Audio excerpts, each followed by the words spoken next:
A mais grave e importante punição para quem cometeu uma culpa é sentir-se culpado. Sêneca.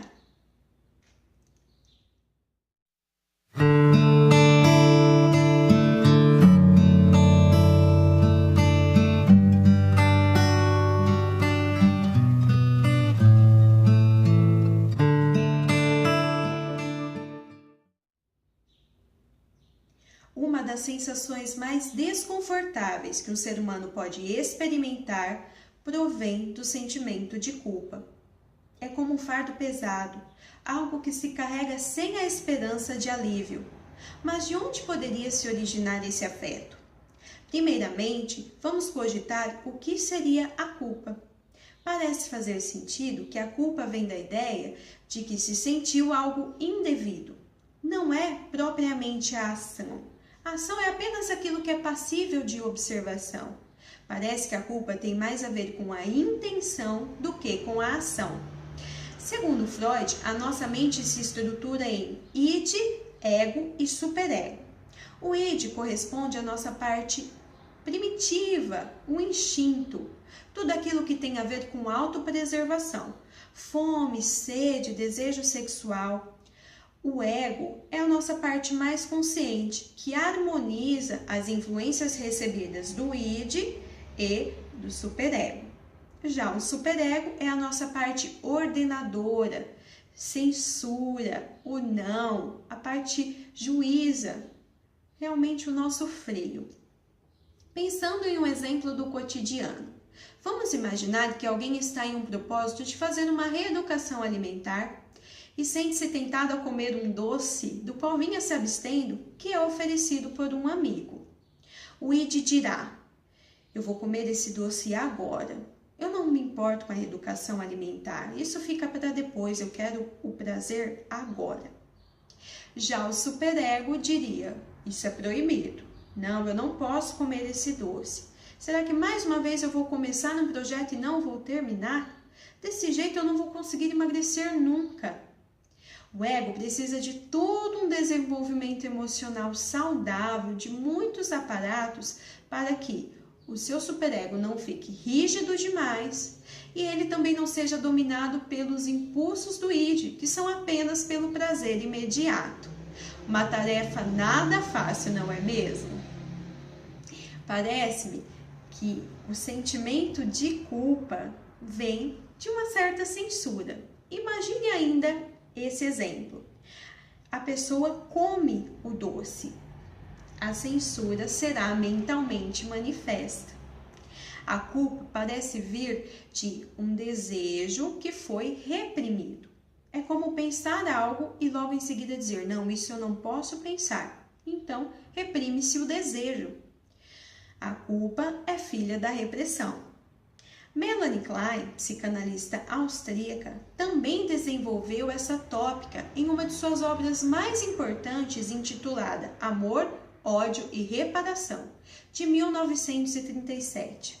Nessa obra, Klein vai dizer que o nosso desenvolvimento mental se dá por meio de duas posições que vão se intercambiando ao longo da vida. Elas se iniciam lá nos primeiros dias de vida, nos primeiros meses e vêm durante toda a existência. A primeira posição é chamada de esquizo-paranoide.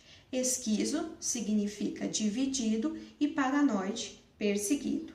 Aos poucos vamos perceber por que ela nomeou a posição dessa forma. Quando o bebê nasce, ele não é capaz de entender que existe alguém além de si mesmo com vontades próprias. Ele não consegue perceber a pessoa por completo, essa pessoa que lhe presta cuidados. Vamos imaginar que seja exatamente a figura da mãe. O bebê percebe apenas partes desse ser: uma mão, um olho, um seio. O bebê sente tudo nas polaridades, amor e ódio. Quando ele sente fome e o seio vem e o alimenta, ele o ama, o reconhece como bom. Quando o bebê chora de fome e o seio demora a vir, ele imagina que está sendo maltratado, que estão lhe causando algum mal. O bebê não tem experiências emocionais suficientes para entender e perceber que aquela fome passará, que aquela fome será saciada.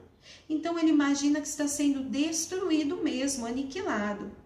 Quando finalmente o seio chega, ele não a reconhece como o mesmo seio que o havia alimentado, e sim como um outro seio que o quer destruir, um seio mau. Então ele começa a ter atitudes agressivas, mordendo o seio, o recusando, tentando afastá-lo com as mãos. Por isso o nome da posição ser esquizoparanoide, a divisão entre seio bom e seio mau, e a ansiedade persecutória. Quando aos poucos o bebê vai percebendo que aquele mesmo seio que o alimenta é às vezes o seio que demora a saciar a sua fome, ele é invadido por uma profunda tristeza e ele então entra na posição depressiva, porque imagina que todas as suas atitudes agressivas causaram algum mal ao seio que tanto ama. Essa posição pode ser percebida talvez na manifestação de um choro sentido sem causa aparente, ou mesmo em um carinho após uma atitude agressiva com a mãe. Então, para Klein, o sentimento de culpa provém do que acontece nesse desenvolvimento mental. Imagine que você está falando algo não tão louvável sobre alguém e depois fica sentindo culpa, imaginando que de alguma forma você causou algum mal àquela pessoa citada, ou ainda que pode ser punido se essa pessoa souber o que você falou. A culpa, ela procura razões externas para aquilo que acontece no mundo interno. A culpa age pelo mecanismo de defesa chamado projeção. A culpa é algo tão doloroso que o ego não consegue tolerar aquilo, então ele tenta lançar todas essas coisas ruins para fora de si mesmo. A culpa me parece ser aquela torneira pingando enquanto você tenta dormir. Ela atrapalha os pensamentos, não te deixa pensar direito. A culpa age pelo remorso. Remorso vem do latim remordere, ou seja, morder vez após outra insistentemente. Já a responsabilização, ela te dá chances ao pensar, faz você esquadrinhar cada cantinho do coração, olhar e enxergar cada canto e atribuir um significado de aprendizado àquilo que foi pensado e muitas vezes transformado em ato. A responsabilização é capaz de acolher o erro, ainda que ele não seja bom, porque dá essa chance do arrependimento. Enquanto a culpa está mais relacionada a um remorso, a responsabilização está mais ligada ao arrependimento, no conceito que os religiosos usam mesmo, de sentir um pesar pelo que aconteceu, mas a partir dali trilhar novos caminhos. Por isso a responsabilização, ela abre possibilidades. Quando Deus colocou no jardim do Éden Adão e Eva, lhes disse: de todas as árvores que tem aqui, de todos os seus frutos, vocês podem comer e usufruir, menos da árvore do conhecimento do bem e do mal, porque no dia que a comerem, certamente morrerão. O propósito era que Adão e Eva fossem seres eternos. Quando, ao serem tentados, sucumbiram, Adão e Eva sentiram muita culpa e sentiram-se envergonhados. Começaram a perceber coisas que antes eles não conseguiam perceber e sentiram culpa por algo que era natural, estarem nus, por exemplo, e se esconderam de Deus. Como de costume, em todas as tardes, mais uma vez, Deus veio conversar com o casal e, não os encontrando, chamou: Adão, onde estás? Adão e Eva, envergonhados, saíram do seu esconderijo e disseram que estavam escondidos porque estavam nus. Eles sempre andaram nus, o que havia mudado? Comeste da árvore que eu te disse para não comer? Foi a pergunta de Deus a Adão. E a resposta? A mulher que tu me deste me deu o fruto. E a resposta de Eva à pergunta de Deus? A serpente me enganou. Veja que em nenhum momento a resposta é de responsabilização, e sim de uma projeção da culpa. A responsabilização vê que os caminhos trilhados foram por si mesmo. Ela assume os caminhos, entendendo que não se foi por ali amarrado ou arrastado.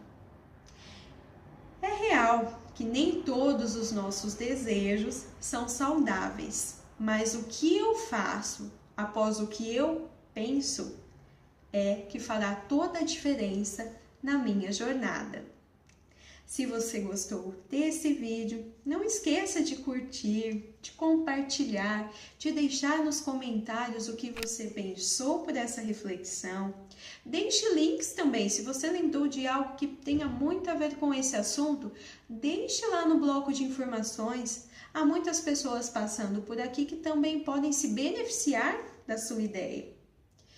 Eu espero você na próxima reflexão.